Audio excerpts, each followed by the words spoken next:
ગૃહમંત્રી અમિત શાહનું એક નિવેદન આંબેડકર બોલવાની એક ફેશન ચાલી રહી છે અને નિવેદન આવતા જ દેશમાં રોષની જ્વાળા ફાટી નીકળી અને તેના પડઘા ગુજરાતમાં પણ જોવા મળ્યા, જેમાં કોંગ્રેસમાં જબરજસ્ત રોષનો માહોલ જોવા મળી રહ્યો છે અને હાલમાં રાજ્યના ઘણા વિસ્તારોમાં કોંગ્રેસ દ્વારા રેલીઓ યોજવામાં આવી રહી છે, વિરોધ પ્રદર્શનો કરવામાં આવી રહ્યા છે અમિત શાહની વિરુદ્ધમાં અને તે વચ્ચે વેરાવળમાં કોંગ્રેસના ધારાસભ્ય વિમલ ચુડાસમા દ્વારા પણ અમિત શાહની વિરુદ્ધમાં રેલી યોજવામાં આવી હતી। તો પહેલા આપણે તે રેલીના દ્રશ્યો જોઈ લઈએ અને તે રેલીમાં વિમલ ચુડાસમા દ્વારા શું કહેવામાં આવ્યું તે પણ સાંભળી લઈએ।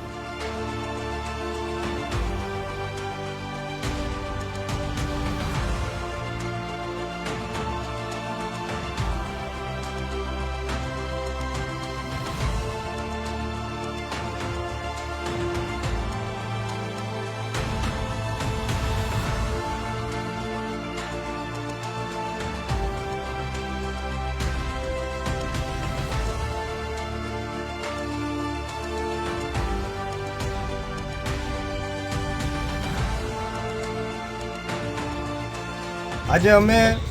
પ્રાંત અધિકારી વેરાવળ મુકામે આવ્યા છે અને તેમને આવેદનપત્ર આપવા માટે આવ્યા છે। આવેદનપત્ર અમે એમના માધ્યમથી રાષ્ટ્રપતિને પહોંચાડવા માટેની અમારી માંગણી છે, જે થોડાક દિવસો પહેલાં દેશના ગૃહપ્રધાન અમિતભાઈ શાહ જે બાબા સાહેબ આંબેડકર વિશે જે ટિપ્પણી કરી છે અને જે બોલ્યા છે એના માટે થઈ ને અમારી માંગ છે કે બાબા સાહેબે આ બંધારણ બનાવ્યું છે, આ બંધારણ બનાવ્યું છે એટલે એ દેશના ગૃહપ્રધાન બન્યા છે અને હું ધારાસભ્ય બન્યો છે અને બાબા સાહેબનું બંધારણ જેને બનાવ્યું છે એ વિશે જે ટિપ્પણી કરી છે એ ખૂબ જ રીતે અમે વખોડીએ છીએ અને ખાસ કરીને દેશના ગૃહપ્રધાન અમિતભાઈ શાહ એ માફી માગે અથવા એના પદ ઉપરથી રાજીનામું આપે। જેમાં ધારાસભ્ય વિમલ ચુડાસમા કહી રહ્યા છે કે ગૃહમંત્રી પદ ઉપર બેઠેલો જો વ્યક્તિ આ રીતની આંબેડકર અંગેની જો કોઈ ટિપ્પણી કરે છે તો તે અતિશય અપમાનજનક બાબત કહી શકાય અને તે અયોગ્ય બાબત કહી શકાય, જેમાં આ નિવેદન બદલ ગૃહમંત્રી અમિત શાહે માફી માંગી લેવી જોઈએ અથવા તો તેમણે તેમના પદ ઉપરથી રાજીનામું આપી દેવું જોઈએ। આ રીતની માંગ જે છે તે ધારાસભ્ય વિમલ ચુડાસમા દ્વારા કરવામાં આવી છે, જેમાં તેઓ પણ અમિત શાહની વિરુદ્ધમાં જોવા મળી રહ્યા છે, રોષમાં જોવા મળી રહ્યા છે અને તે વિસ્તારના લોકોમાં પણ રોષનો માહોલ જોવા મળી રહ્યો છે અને કોંગ્રેસના આગેવાનો પણ જે છે તે અમિત શાહની વિરુદ્ધમાં ગુસ્સે જોવા મળી રહ્યા છે અને માંગ કરી રહ્યા છે કે અમિત શાહ માફી માંગે અથવા તો તેમના પદ ઉપરથી રાજીનામું ધરી દે। અને આ પહેલા પણ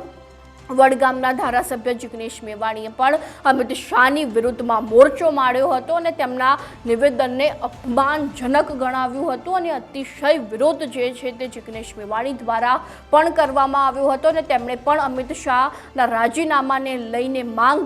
જાહેર કરી હતી અને જો તે માંગ પૂરી ન કરવામાં આવે તો આંદોલન છેડાશે તેવી ચીમકી પણ જિગ્નેશ મેવાણી દ્વારા થોડા સમય પહેલાં જ આપવામાં આવી હતી અને તેઓ હંમેશા પોતાના આકરા નિવેદનો અને આંદોલનને કારણે જિગ્નેશ મેવાણી ચર્ચામાં રહેતા જ હોય છે અને તે બાદ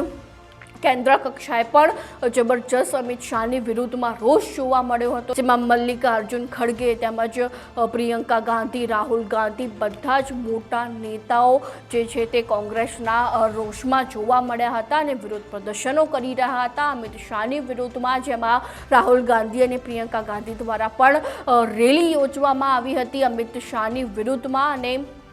તેમણે પણ આંબેડકરના આ નિવેદનને અપમાનજનક જે છે તે ગણાવ્યો હતો અને તેને લઈને તેમણે પણ અમિત શાહના પદ માટે રાજીનામાની માંગ કરી હતી અને જબરજસ્ત વિરોધ નોંધાવ્યો હતો, જેમાં મલ્લિકાર્જુન ખડગે પણ પ્રેસ કોન્ફરન્સ કરીને આ નિવેદનને અપમાનજનક ગણાવ્યું હતું અને અયોગ્ય ગણાવ્યું હતું અને ત્યારબાદ રાહુલ ગાંધી અને પ્રિયંકા ગાંધી તેમજ અન્ય કોંગ્રેસના નેતાઓ દ્વારા પણ જે છે તે આ નિવેદનને લઈને વિરોધ નોંધાવવામાં આવ્યો હતો અને ગુજરાતમાં પણ કોંગ્રેસના અન્ય આગેવાનો શક્તિસિંહ ગોહિલ, મનીષ દોશી તેમજ આપના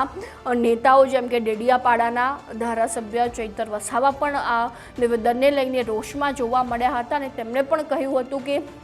અમિત શાહ દ્વારા જે પણ આ નિવેદન આપવામાં આવ્યું છે તે આદિવાસીઓ માટે અત્યંત અપમાનજનક નિવેદન છે અને આ કોઈ પણ પ્રકારે સહન થાય એવું નિવેદન નથી અને તે પ્રકારના આકરા પ્રહારો પણ જે છે તે ચૈતર વસાવા દ્વારા કરવામાં આવ્યા હતા. એટલે કે